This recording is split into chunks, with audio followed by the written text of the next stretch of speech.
Hi guys, welcome back to my channel and I'm making this video after very long gap, so apologies for that. And today I came up with a update on my hairs.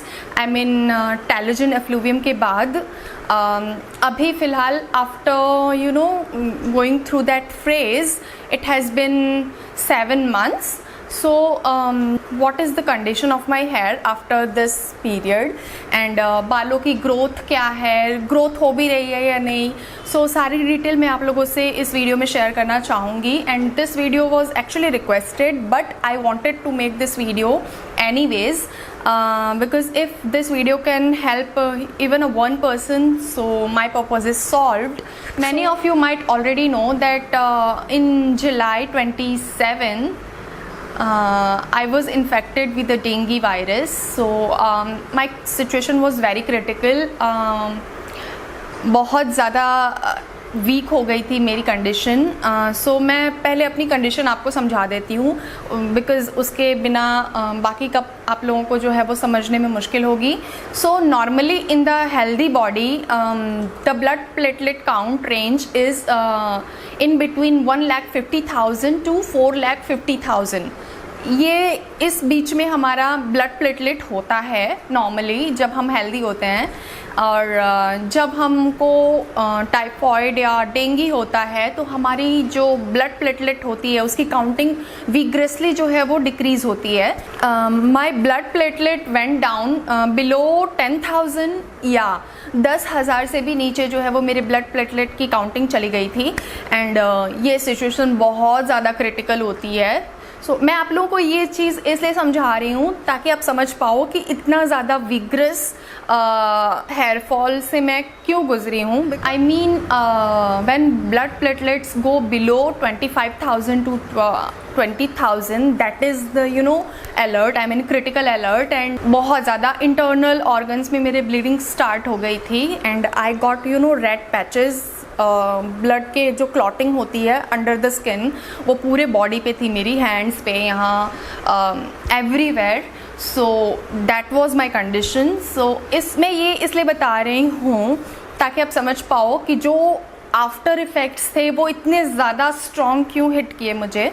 And now what is telogen effluvium? So our hair stays in 3 phases. One is anagen, which is a growth phase. One is catagen, which is a resting phase. And the third one is telogen, which is a hair fall phase. So normally 10% of our hair stays in a telogen phase forever. I mean, so we get 50 or 100 hairs shedding daily. ये होता है telogen phase. So basically क्या होता है कि जब हमारी body किसी फिज़िकल या मेंटल ट्रॉमा से गुजरती है, स्ट्रॉन्ग फिज़िकल या mental trauma, so what our body does is it stops supplying energy to the parts which is not essential for living. And our hairs are one of them. I mean, our body seriously don't need hairs to survive. So when we suffer through the trauma, I mean any kind of trauma, physical or mental, yes, mental trauma भी जो है वो आपके बालों को telogen phase में push कर सकता है. So when our body suffer through this kind of situation, so सारी जो एनर्जी होती है वो हमारी बॉडी उस जगह पे, I mean उस ऑर्गन पे, और be it a brain, liver, lungs, anything it can be, और इम्यून सिस्टम डेफिनेटली उस पे लगा देती है. और बाल और ये सब जो है वो उनको सारा जो एनर्जी सप्लाई होता है वो कट कर देती है. So in result 50% of our hair follicles goes into the resting phase. या 50 to 60 अप टू 70 भी हो सकता है. सो इतने परसेंटेज जो हेयर फॉलिकल्स होते हैं हमारे बालों के वो रेस्टिंग फेज में चले जाते हैं. So those hair follicles are not getting any kind of energy, any source of energy from your body. So after when the event took place in your body, I mean any kind of traumatical event, be it physical और mental, जो हमारे बाल होते हैं वो 1 से 2 महीने बाद है विग्रेसली शेड होना शुरू होते हैं हमारे स्कैल्प से। और ऐसा क्यों होता है, तुरंत क्यों नहीं स्टार्ट होता है? दैट बिकॉज जो हमारे हेयर्स हैं वो रूट से इतने ज़्यादा स्ट्रांगली अटैच्ड होते हैं कि वो उस टाइम जो है वो अपने आप इस तरह से एक साथ नहीं निकलते। हेयर शेडिंग कब स्टार्ट होती है? जब उस रूट में न्यू हेयर्स ग्रो करते हैं। वो न्यू हेयर्स जो होते हैं वो जो ओल्ड डेड हेयर्स है उसको पुश करता है। अंदर से जो नया बाल निकल रहा है वो पुराने हेयर्स को फॉलिकल से पुश करता है, आउट करता है। तब जो है वो हेयर शेड होता है और न्यू हेयर ग्रो हो रहा होता है। So don't worry if you are going through that phase. I do understand ये बहुत ज़्यादा डरावना फेज़ होता है, बहुत ज़्यादा डिमोरलाइजिंग और बहुत ही ज़्यादा एग्जॉस्टिंग, मेंटली एग्जॉस्टिंग होता है ये टाइम जब आप इस कंडीशन से गुजर रहे होते हो। बट आपके हेयर फॉल ही इसलिए हो रहे हैं बिकॉज न्यू हेयर जो हैं वो आ रहे हैं रूट में, अंदर से सरफेस पे आ रहे हैं, आपके स्कैल्प पे ग्रो कर रहे हैं। That's why that old hair is falling down. Okay, और ये जो बाल आज गिर रहे हैं they were died 1 to 2 months before. So उसके लिए रोने का कोई मतलब नहीं है, उसके लिए परेशान मत होइए। अगर आपके हेयर्स आज फॉल शेड हो रहे हैं, I am talking about telogen effluvium, this is a temporary hair loss situation where hairs एक पीरियड के लिए जो है वो बाल बहुत ज़्यादा आपके थिन हो जाएंगे, थिन आउट होना शुरू करेंगे और फॉल होने लगेंगे। सो आप परेशान होने की ज़रूरत इसमें बिल्कुल भी नहीं है। मैंने जैसे कि बताया आपके हेयर फॉल ही इसलिए हो रहे हैं बिकॉज नए हेयर्स उसमें से हेयर फॉलिकल में से ग्रो कर रहा है। सो ये कंडीशन जो है मुझे पर्सनली 3 months तक लास्ट की थी। In September, I guess, yeah, in September I started getting hair fall. September, October, November के लास्ट तक, I mean 30 नवंबर तक मुझे हेयर फॉल हो ही रहा था। नाउ आप हेयर फॉल स्टार्ट अचानक ही हुआ था, मुझे ढेर सारे बाल एक साथ निकलना शुरू हो गए थे। बट जब हेयर फॉल रुकना था तो वो धीरे धीरे करके रुका था। Now third question which came into my mind is what can I do to stop hair fall. I mean क्या करूँ? ऐसा होता है जब हम इस सिचुएशन से गुजर रहे होते हैं, जो गुजर रहा है वही समझ सकता है इस चीज़ को कि मैं क्या ऐसा करूँ कि बाल गिरना बंद हो जाए, ये शेडिंग होना बंद हो जाए। So the answer is seriously nothing, just wait it out, let it fall. Stress is another cause which can push your hair follicles into telogen phase। तो अगर आप स्ट्रेस लोगे इस सिचुएशन में और इस चीज़ को आप बहुत ज़्यादा सोचोगे तो ये एड ऑन ही करेगा आपके हेयर फॉल्स में, कोई आपको फ़ायदा नहीं पहुंचाएगा। I know it is very hard, I mean बोलना आसान है कि आप टेंशन मत लो ये वो, बिकॉज मुझे जितना ट्रॉमा लगा था, जितना स्ट्रॉन्ग ये चीज़ मुझे हिट की थी, वो टाइम मैं भूल नहीं पाती। Because when I used to stand in spotlight अगर मेरे सर पे होती थी और उसके नीचे अगर मैं खड़ी होती थी तो मेरी स्कैल्प बाल के ऊपर मतलब थ्रू उसमें से दिखती थी। I used to do this, पूरी स्कैल्प मेरी नज़र आती थी। But now my hair has entered in a growth phase. Let me show you, these are the hairs, new grown hairs, right? मैं यहाँ पे क्लिप ऐड कर दूँगी बिकॉज अभी मैं यहाँ पे ठीक तरह से दिखा नहीं पा रही हूँ, तो you can see better in this. Now you can do anything to suddenly stop that hair fall. कुछ नहीं कर सकते आप इसमें बहुत सारी आपको इंटरनेट पे इंफॉर्मेशन मिलेगी that you can use minoxidil and this and that. Don't go for anything because the hairs which are falling today has already been died. 1 to 2 months before. So what is the point, you know, अपनी energy और पैसा waste करने का. और अगर minoxidil and in सब चीज़ों पे अगर आप फोकस करोगे ना, तो ये बहुत सारे साइड इफ़ेक्ट्स भी छोड़ सकते हैं आपके बालों पे. एंड वन मोर थिंग, सारे के सारे बाल वापस आते हैं. I have seen this because बहुत सारे बाल मेरे वापस आ चुके हैं. I mean I guess almost सारे बाल मेरे जो हैं वो अब ग्रोथ फेज में हैं. You can see I have a lot of volume in hair, I mean scalp पे. एंड ऑल इतनी लेंथ होगी आई गेस मेरे बालों की अभी फ़िलहाल. So I am very happy with my hairs right now because obviously I can see the growth. बहुत सारे छोटे छोटे बाल हैं, आई मीन डिफरेंट लेंथ के बाल हैं मेरे सारे. कुछ इतने बड़े हैं, कुछ इतने बड़े हैं. So the point is all your hairs will grow back, so don't worry about it and just chill it out, okay?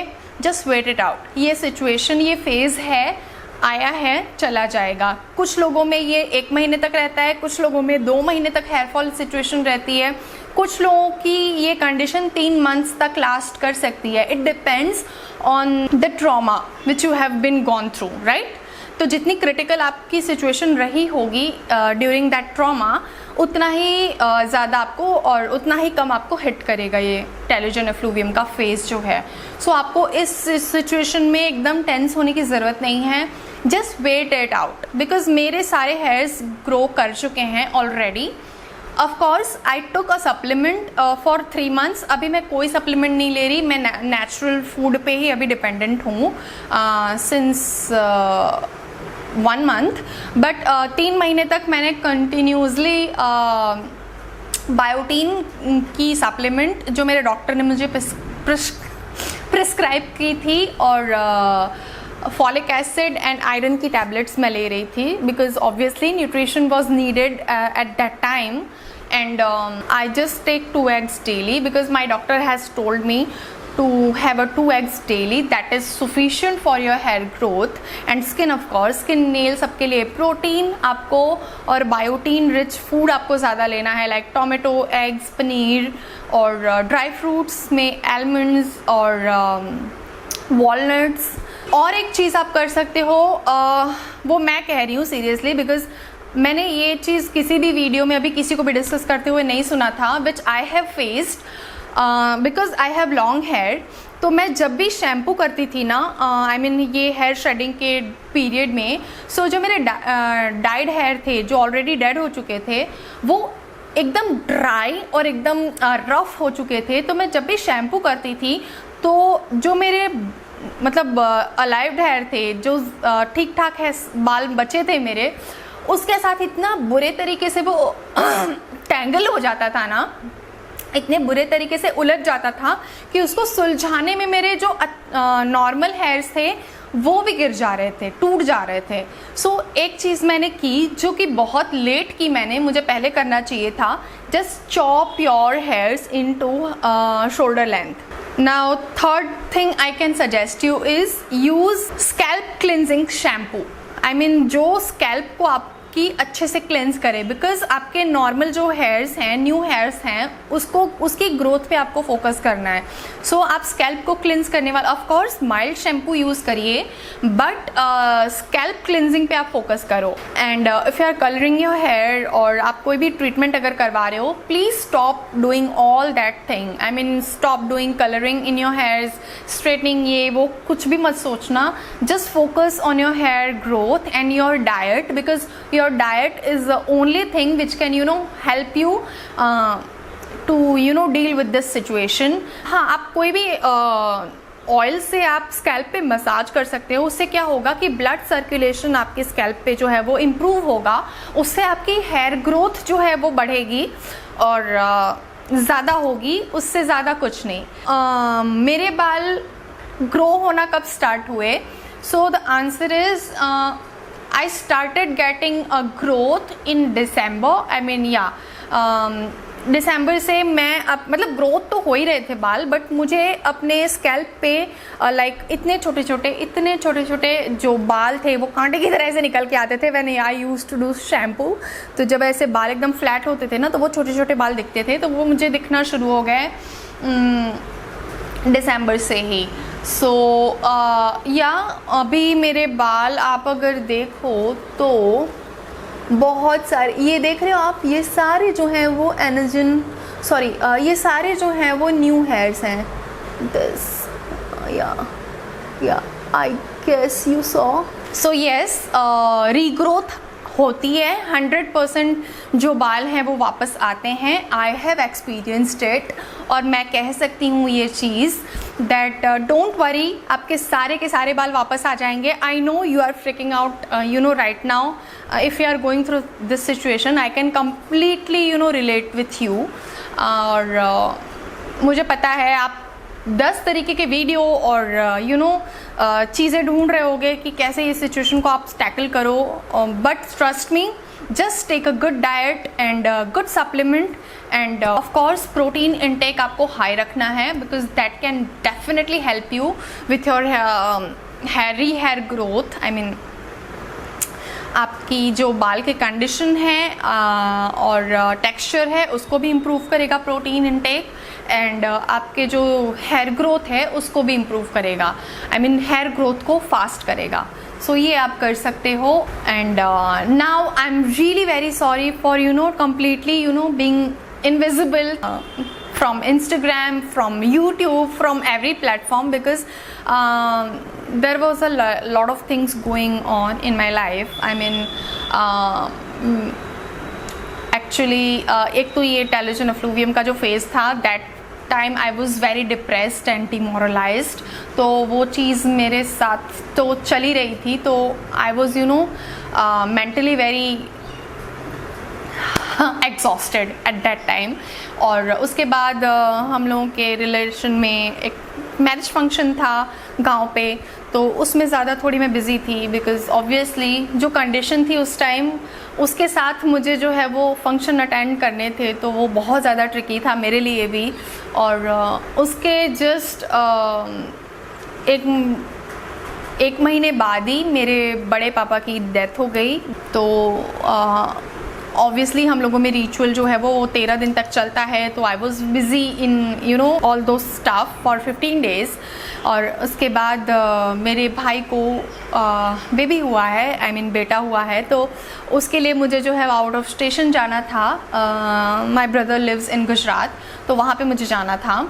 Bye the way my birth place is also Gujarat. मेरा जन्म और अपब्रिंगिंग वहीं हुई है। तो या फिर वहाँ पे जाना और मतलब बहुत सारी चीज़ें back to back you know. तो सॉरी मैं अपलोड नहीं कर पा रही थी वीडियोस, एंड मैं आप लोगों से कम्युनिकेट नहीं कर पा रही थी कहीं भी किसी भी प्लेटफॉर्म पे। So I am really sorry for that, and thank you for sticking by with me, and thank you for coming back to this channel. I mean after इतना सारा गैप के बाद भी आप लोग इस चैनल पे आए और आप लोगों ने वीडियो देखी मेरी, so thank you so much. And from now on I will definitely try you know to be regular, and that's a promise of course, and I'll see you guys super soon in my next video. Till then, take care, bye bye guys, bye.